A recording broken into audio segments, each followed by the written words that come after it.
Ал енді пайғамбарымыздың баршамызға белгілі хадисі бар.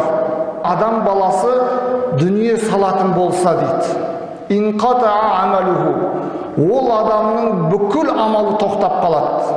Біздің оқитын намазымыз, жасайтын қандай да бір құлшылығымыздың баршасы тек қана осы өмірде. Дүниеден өтуменен бүкіл амалы адам баласының тоқтайды. Бірақ илля мин салас деп келеді. Тек қана 3 амалдан өзгесі дейді. Яғни 3 амалды пайғамбарымыз, оған Алланың салауаты мен сәлемі болсын, біздерге айтады.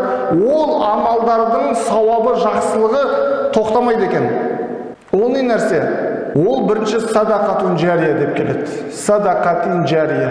Бұл жерде жария садақа деп айтып жатамыз. Жария деген елге көрсетілген бір жария түрде жасалған деген сөз емес. Жария деген сөз ол жүріп тұратын деген мағынаны білдіреді екен.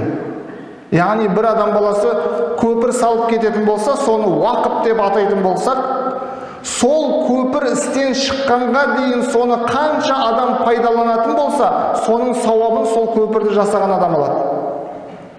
Немесе сол сияқты біреу мешіт салуы мүмкін. Сол мешіт істен шыққанға дейін қанша жамағат ішінде намаз оқитын болса, соның сауабы салған адамға жазылады.